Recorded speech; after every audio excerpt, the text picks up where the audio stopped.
कि देखना इंकलाब आएगा, हर सितम का जवाब आएगा।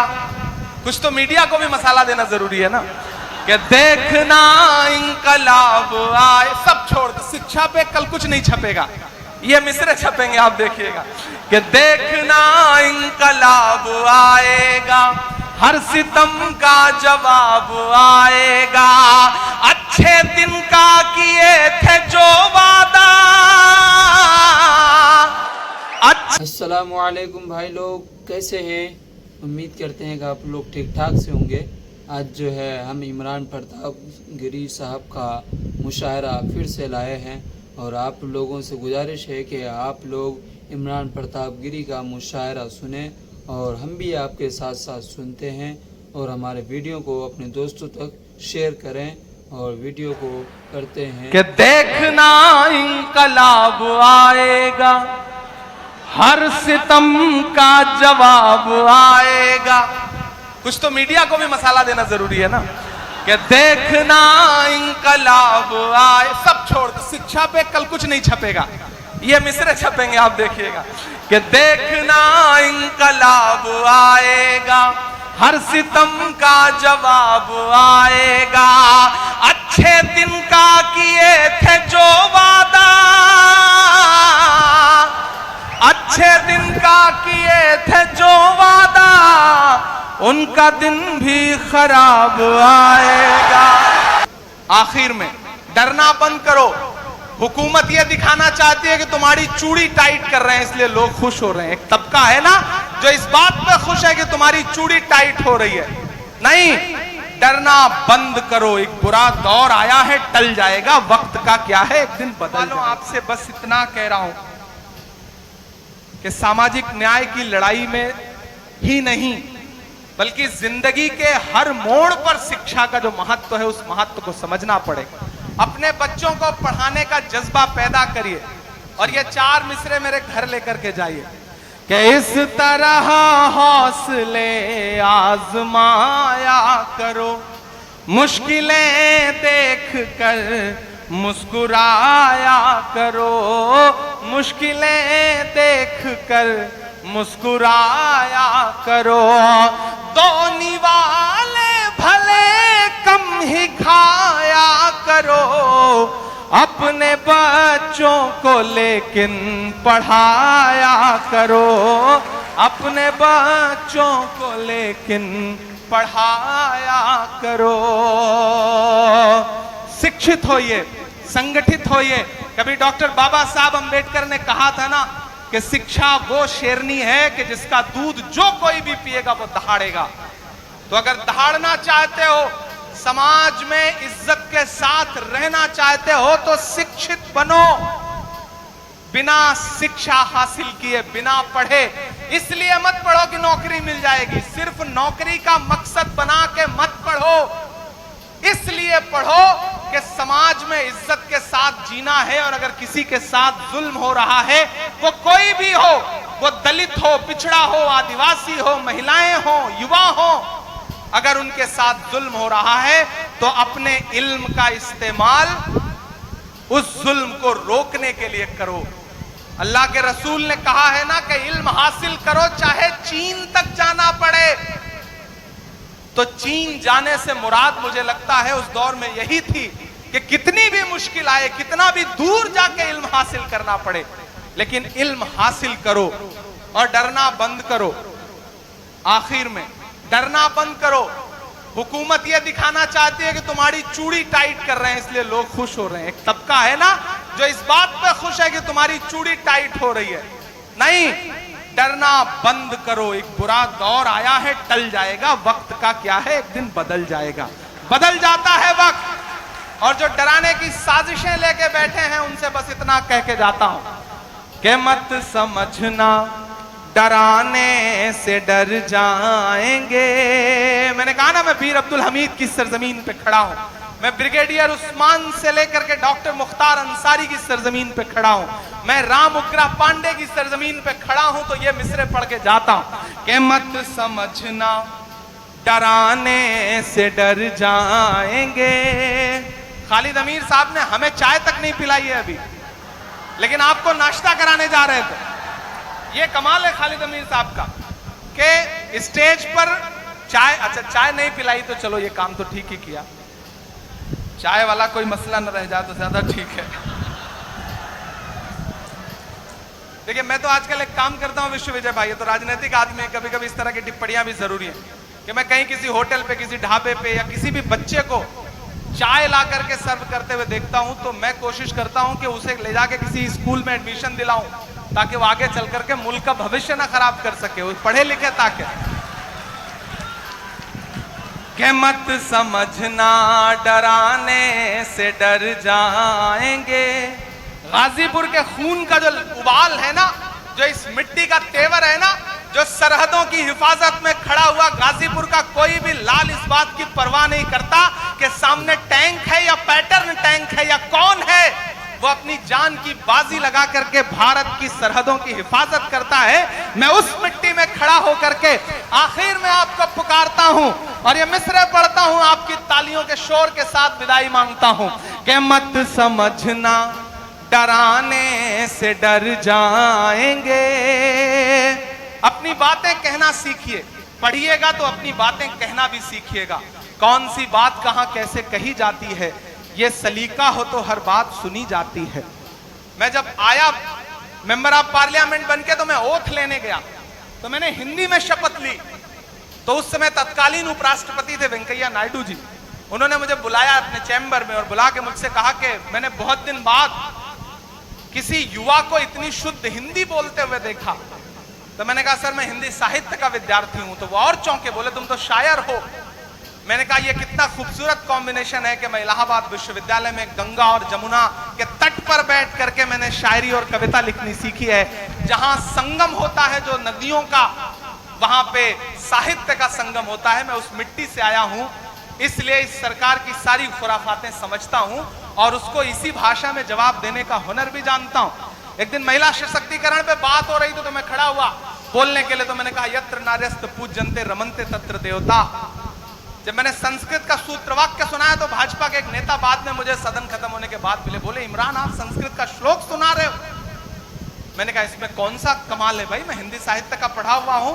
अभी तो मैंने एक श्लोक सुनाया है, आपने महिलाओं के खिलाफ अत्याचार बंद नहीं किए तो और भी श्लोक सुनाऊंगा आपको।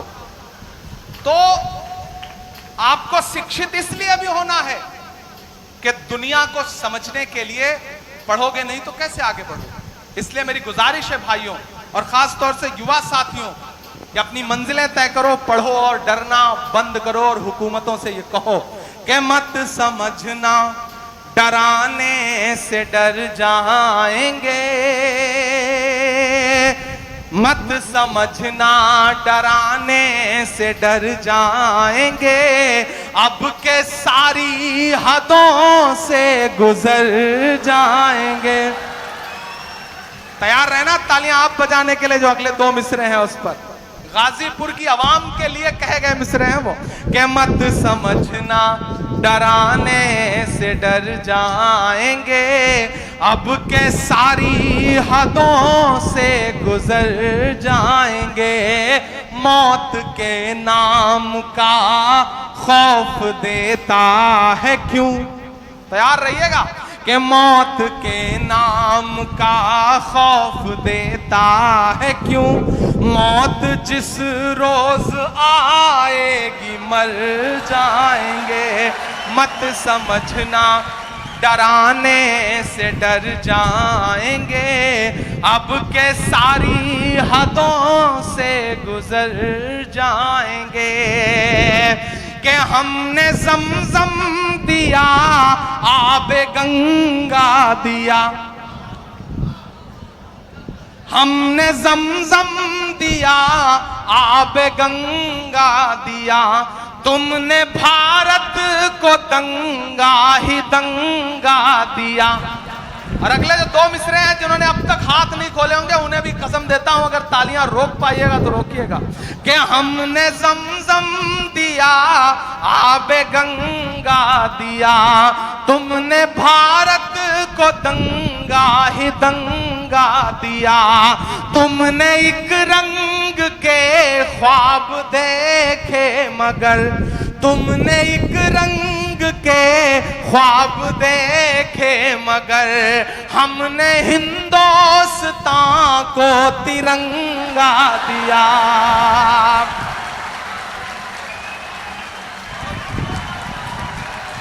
बहुत शुक्रिया।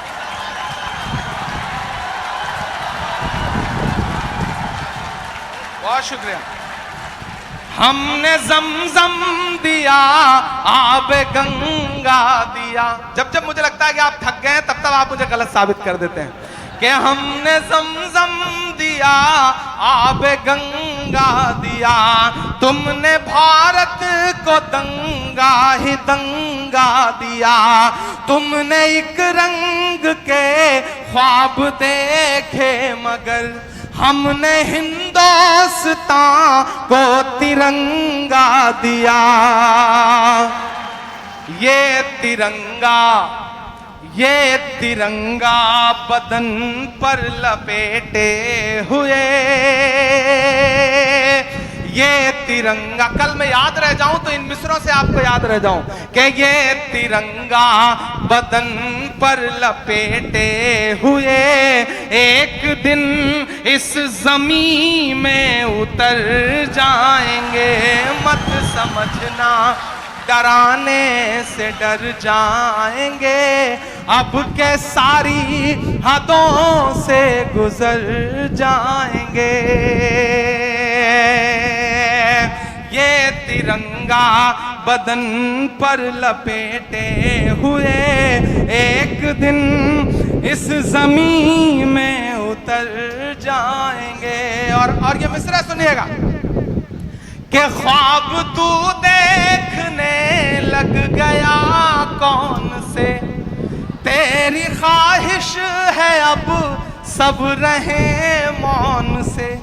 बात इतनी सी है कोई समझाइए, हमने झेले हैं दुनिया में फिरौन से कि ना इधर जाएंगे ना उधर जाएंगे, ना इधर जाएंगे ना उधर जाएंगे। बन के खुशबू फजा में बिखर जाएंगे। मत समझना डराने से डर जाएंगे, अब के सारी हदों से गुजर जाएंगे। और आखिरी बंद पढ़ता हूं इस नज्म का कि आंख मूंदे कहां तक गुजरता चलूं, ये तो मुमकिन नहीं है कि डरता चलूं। आंख मूंदे कहां तक, आंख मूंदे कहां तक गुजरता चलूं, ये तो मुमकिन नहीं है कि डरता चलूं। मैं के शायर भी हूँ और मुअर्रिख भी हूँ, मैं के शायर भी हूँ और मुअर्रिख भी हूँ। जुल्म जितने भी हों दर्ज करता चलूं, आंसुओं की गवाही से लिखता रहूं, खून दिल की सियाही से लिखता रहूं, आंसुओं की गवाही से लिखता रहूं, खून दिल की सियाही से लिखता रहूं। हमने जो कह दिया कह दिया कह दिया, अब ये मुमकिन नहीं कि मुकर जाएंगे। मत समझना डराने से डर जाएंगे, अब के सारी हदों से गुजर जाएंगे। वारिस हसन साहब, खालिद अमीर साहब और पूरी इंतजामिया कमेटी और ख़ास तौर से इस कॉलेज के जो टीचर्स हैं, मैं सबका नाम नहीं जानता लेकिन मैं उनको खुसूसी तौर पर मुबारकबाद देता हूँ। मैं जानता हूँ कि एक इवेंट करना कितना मुश्किल काम होता है, और इस तरह से जिसमें सियासत के भी रंग हो, अदब के भी रंग हो और कल्चरल प्रोग्राम भी हो, उसे संजोना बहुत मुश्किल काम होता है। लेकिन खालिद अमीर साहब को मुबारकबाद के ये मुझे बुला के नहीं लाए हैं, ये मुझे पकड़ के लाए हैं। मतलब मैं ये जुमला इस्तेमाल कर रहा हूं, एक होता है पकड़ के बुलाना। मैं लंदन था और दिन में 3 फोन इनके इस बात के आते थे कि आपकी फ्लाइट कब लैंड करेगी, आप देर ना कर दें, फ्लाइट डिले ना हो जाए। मैंने कहा इतना परेशान मत होइए, इंशाल्लाह गाजीपुर वालों से एक जज्बाती रिश्ता है तो मैं उस रिश्ते को निभाने के लिए जरूर पहुंचूंगा, चाहे जैसे पहुंचूं। मैं आपके बीच में हाजिर हुआ, यहाँ जो आवाम बैठी है और स्टूडेंट्स जो बैठे हैं उन सबका बहुत शुक्रिया। आप लोग कमेंट में बताएं कि आज का वीडियो कैसा लगा और अपने दोस्तों तक भी हमारे वीडियो को शेयर करें। और जिन भाइयों ने हमारे चैनल को सब्सक्राइब नहीं किया है वो जल्द से जल्द चैनल को सब्सक्राइब करें। चलिए आज के लिए इतना ही, बने रहे हमारे नेक्स्ट वीडियो में।